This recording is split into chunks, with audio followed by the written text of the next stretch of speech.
नमस्कार, आप देख रहे हैं स्टार न्यूज प्लस और मैं हूं आपके साथ डॉली बाबरे। आइए नजर डालते हैं आज की कुछ खास खबरों की ओर। तब तक के लिए मेरे साथ बने रहिए। हरचंदपुर के शपा विधायक राहुल लोधी के खिलाफ धोखाधड़ी का मामला दर्ज। आपको बता दें कि उनके भाई और साले को भी आरोपित बनाया गया है। एफसीआई में नौकरी दिलाने के नाम पर 9 लाख रुपए ऐंठने का आरोप तीनों पर लगाया गया है। खीरो थाना क्षेत्र के दुलारेपुर मजरे रनापुर निवासी राम नरेश ने बताया कि राहुल, उनके भाई रोहित और साले कृष्ण कुमार लोधी ने मिलकर उनके साथ धोखाधड़ी की है। राम नरेश के भाई को भारतीय खाद्य निगम में नौकरी दिलाने के नाम पर 9 लाख रुपए लिए गए हैं और बताया गया है कि कई महीनों तक गुमराह किया गया व फर्जी ज्वाइनिंग लेटर दिया गया और फर्जी बाड़ा का जब पता चला तो आरोपितों से रुपए वापस करने के लिए कहा गया, जिस पर राम नरेश और उनके परिवार के लोगों को जान से मारने की धमकी दी जा रही है। खीरो थाने में तीनों के खिलाफ एफआईआर दर्ज की गई है। स्टार न्यूज प्लस के लिए उत्तर प्रदेश की रायबरेली से यूपी हेड राकेश शर्मा की रिपोर्ट।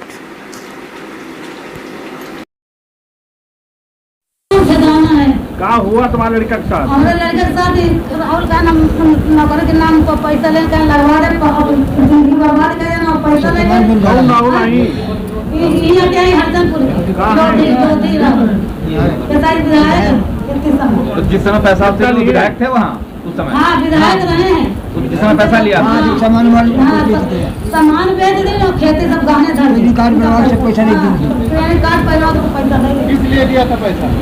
लड़के की नौकरी, इनके नौकरी बर्बाद कर दें, जिंदगी लड़के। किस बात को लेकर पैसा पूछा जा रहा है? किस बात को लेकर पैसा आपने दिया था? एफसीआई में नौकरी दी। तो पैसा था ये भूल गए थे? पैसे कैसे दे दिए उनको? अब दुकान हम लगवा दे हमारे कोई अधिकारी है? तो अब आप आपको जानना चाहिए था ना, देना भी अपराध है। बच्चा हम अनपढ़ रहे ना, जैसे पता है तैसे हम नौकरी लगवा दे हैं। चलो अच्छी बात है। अब पैसा मांगे पैसा नौकरी नहीं लगवाए, सब डुप्लीकेट कागज दें। क्या गुजरा आपके पास? मेरा नाम धर्मपाल है, रहने वाले दुलारेपुर का हूँ। उतने से राहुल विधायक कंचन के चुनाव के टाइम पे पैसा लिया था विधायकी के चुनाव के लिए। फिर विधायकी चुनाव हार गए, फिर बोले एफसीआई में तुम्हें जॉब दिला देंगे, पैसा वापस न करने के लिए तो एफसीआई में जॉब दिला देंगे। फिर उन्होंने फर्जी ज्वाइनिंग लेटर भी दिया है, फर्जी एडमिट कार्ड भी दिया है। फिर 12 भेजे कुछ दिन रखे, फिर ताल कटोरा भेज दिए हैं, फिर सरोजनी नगर। इसी तरह वो हमें 4-5 महीने टहलाए। जब पैसा मांगते पैसा देते नहीं, तो तभी मैं फिर क्या हुआ, उसकी पूरी प्रक्रिया बताते जाइए। तभी मैंने उन्होंने चेक दिया, एक चेक दिया 3 लाख की, वो भी बाउंस हो गई। एक 6 लाख की दिया, वो भी बाउंस हो गई। फिर 6 लाख की दी, फिर वो भी बाउंस हो गई। जब पैसा मांगो पैसा भी नहीं देते हैं। 15 लाख हमने दिया, जिसमें कुछ पैसा वापस किया। अभी 9 लाख रुपए हमारा बाकी है। ये 15 लाख कहाँ से आया था आपके पास? सर हमारा क्रेडिट कार्ड खेत से निकाले, बैंक से लोन लिया अपने मेडिकल दिखा के, और मम्मी के खेती से, पापा की खेती से निकाल के सब क्रेडिट कार्ड सामान वामान बेच के इनको दिया पैसा। कितना पढ़ाई किए हैं आप? हम बीएससी फाइनल हैं। तो ऐसे नेताओं के चक्कर में कैसे आ गए आप? इनकी चुनाव में मदद भी किया शायद आपने? जी। तो उसी में पैसा वैसा नहीं क्या आपने शिकायत कहीं इसकी करी? हाँ, शिकायत हमने की है, खीरो थाने में भी की है। तो एफआईआर दर्ज कर लिया गया था। उसके बाद ऊपर भी दे दिया है एप्लीकेशन, बता भी दिया 2-3 जगह। पैसा मांगने पे क्या बोलते हैं? पैसा मांगते तो राहुल इतने मौके पर विधायक हैं। किस पार्टी से? ये समाजवादी। पैसा मांगते हैं आप उनसे तो क्या बोलते हैं? पैसा मांगो तो बोलते हैं तुमको जो करना कर लो, पैसा नहीं मिलेगा। जब आपने पैसा दिया था तो आपकी उम्र क्या थी?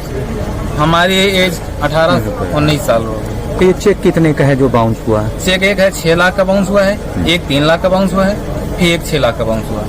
कितना पैसा था जो उनको आपने दिया खाते में, या नगद कैसे दिया था 15 लाख? मैंने राहुल के खाते में कुछ पैसा भेजा गया, कंचन के खाते में कुछ पैसा भेजा गया और रोहित के खाते में, बाकी नगद है। कितने लोगों पे एफआईआर हुई है? एफआईआर 3-4 लोगों पे है, जिसमें आकाश यादव है, विकास यादव, हमारे साथ जो जॉब पे काम कर रहे थे, अनिल है, विनोद है, आशीष है, हम हैं, करीब 10-12 लोग हैं। नमस्कार मित्रों, मैं राहुल लोधी, विधायक हरचंदपुर। जैसा कि आप सभी जानते हैं कि हमारे रायबरेली जनपद में चाहे हमारी समाज को नहीं, किसी भी अन्य समाज का हो, चाहे ठाकुर हो, चाहे ब्राह्मण हो, चाहे मेरी पार्टी का हो, चाहे अन्य दल का हो, चाहे भारतीय जनता पार्टी का हो, अगर इस पंचोटी परिवार के खिलाफ किसी ने बोला है तो उसके ऊपर मुकदमा लिखा दिया गया है खुलेआम। और जिस प्रकार से हमारे विधानसभा में हो, चाहे और भी किसी विधानसभा में हो, प्रधान हो, बीडीसी हो, जिला पंचायत हो, चाहे कोई भी हो, कोई सम्मानित व्यक्ति हो, अगर किसी विधायक के साथ बैठ जाए तो मुकदमा लिखा दिया जाए। अभी हाल ही में मैं डीजीपी सर से मिला था, यहाँ के लोगों से मैं मिला, जनता जिस तरह परेशान है, मुकदमा लिखाए जाते हैं। आज कई लोगों की जमीनें, बछराव में कई लोग थे, उनकी जमीनें कब्जा हो गई, इन्हीं के परिवार के लोग थे। आज इस तरह के आरोप मेरे ऊपर लगाए जा रहे हैं, ये पूरे बेबुनियाद हैं। जिस रामनेश की बात करते वो पारिवारिक है हमारे, ऐसा कोई लेना देना नहीं है। एसटीएफ द्वारा पहले ही इस एफसीआई में जो दोषी थे उनको जेल भेजा जा चुका है। इस मामले में मेरा कोई लेना देना नहीं है। हम सब एक समान हैं, एक ही थाली में खाना खाने वाले लोग हैं। बस हम आपसे चाहते हैं कि इस परिवार के खिलाफ अगर कोई बोलेगा तो उस परिवार को हमेशा जेल जाना पड़ेगा, उसको मुकदमे झेलना पड़ेगा। तो हम घबराने वाले लोग नहीं हैं। अवंती भाई लोधी के वंशज हैं और उसके लिए मेरे पापा ने अपने समाज के प्रति जान दे दी, तो हम भी तक जान देने के लिए तैयार हैं।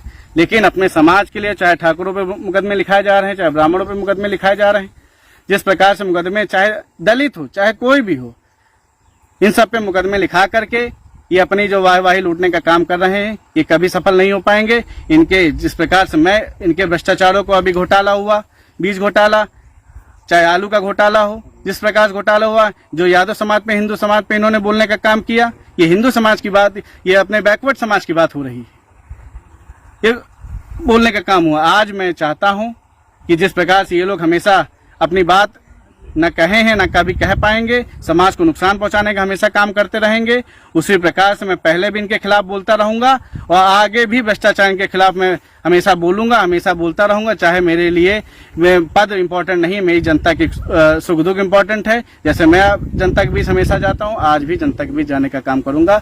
और ये जो आरोप लगाए जा एकदम झूठे और निराधार है। बहुत बहुत धन्यवाद।